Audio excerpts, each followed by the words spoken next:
Selamat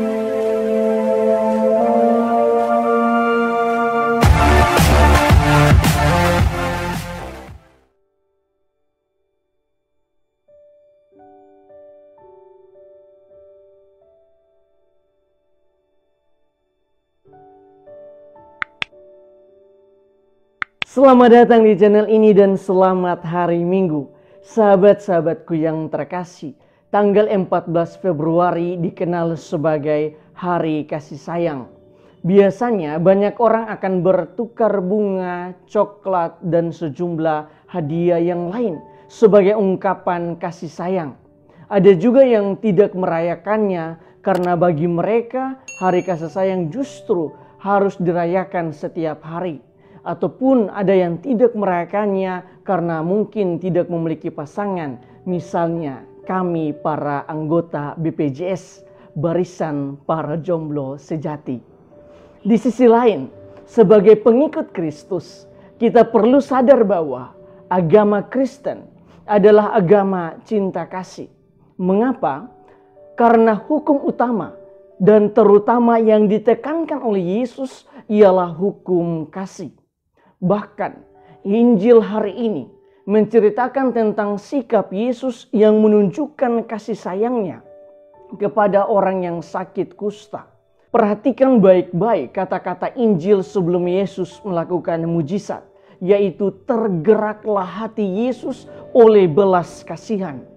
Setelah itu barulah Yesus mengulurkan tangannya, menjamah orang itu dan sembuhlah orang tersebut.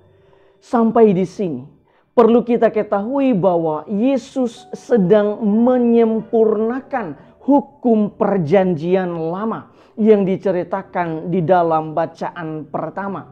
Di dalam perjanjian lama, ketika seseorang sakit kusta, orang itu harus disingkirkan dari masyarakat.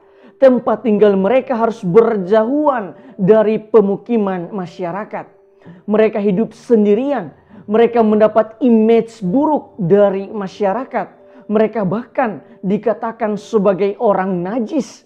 Mereka juga dijauhi oleh banyak orang karena sakit kusta dianggap sebagai hukuman dari Tuhan terhadap dosa-dosanya dan lain sebagainya. Intinya, konsekuensi dari hukum perjanjian lama terhadap orang yang sakit kusta ialah mereka akan menderita secara fisik, secara batin karena mendapat tekanan dari masyarakat, dan juga secara rohani karena kusta dianggap sebagai hukuman dari Allah. Tetapi Injil menceritakan bahwa Yesus justru menyentuh orang sakit kusta itu, menjamahnya, dan kemudian orang itu sembuh. Di dalam bacaan kedua, Santo Paulus mengajak kita semua untuk menjadi pengikut Kristus. Caranya ialah lakukanlah segala sesuatu demi kemuliaan Allah. Dan buatlah sebanyak mungkin orang bersukacita karena kehadiran kita. Sahabat-sahabatku yang terkasih, berdasarkan bacaan-bacaan hari ini, marilah kita mendalami remah-remah permenungan berikut ini. Pertama, kita bangga menjadi Katolik tidak hanya sebatas pada iman kita kepada Yesus, tetapi kita bangga menjadi Katolik karena hidup kita menyerupai hidup Yesus. Dalam permenungan saya, Yesus adalah pejuang cinta kasih yang sejati. Ia melakukan semua mujizatnya karena hatinya tergerak oleh belas kasihan. Lebih daripada itu, cinta kasih Yesus itu bersifat universal, terbuka untuk semua, tidak terbatas pada ras, suku, bangsa tertentu saja. Dalam arti tertentu, Yesus hendak menunjukkan betapa besar kasih Tuhan yang universal itu kepada manusia. Sebagai pengikut Kristus, semestinya hidup kita menyerupai Kristus. Minimal kita mampu menjadi pembawa sukacita dan berkat di mana saja kita berada.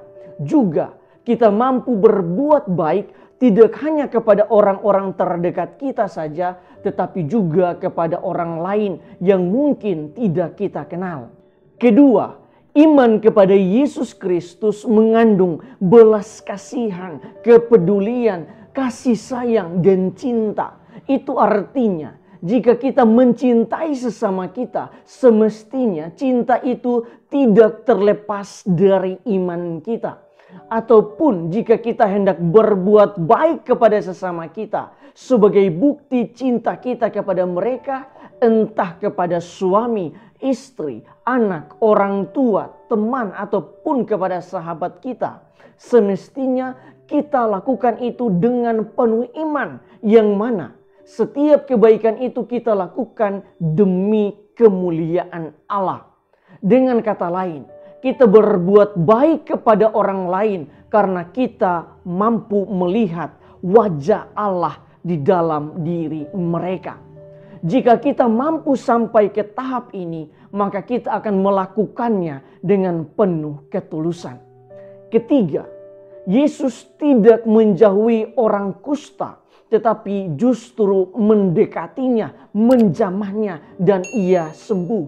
Selain menyempurnakan hukum perjanjian lama, sebenarnya hal lain yang hendak diperlihatkan oleh Yesus ialah perhatian dan kepeduliannya bagi orang yang menderita. Yesus tahu persis seperti apa itu rasa sakit dan bagaimana rasanya menderita sakit. Karena itu, Yesus berkenan mengulurkan tangannya dan menjamah orang itu sehingga orang itu sembuh. Dengan kata lain, Yesus hendak mengajarkan bahwa jika kita berjumpa dengan orang yang sedang menderita, semestinya kita jangan menambah penderitaan mereka. Salib yang mereka pikul sudah cukup berat, sehingga yang perlu kita lakukan ialah mengurangi beban hidup mereka. Caranya sederhana, berikanlah dukungan dan perhatian kepada mereka. Tuhan memberkati kita semua.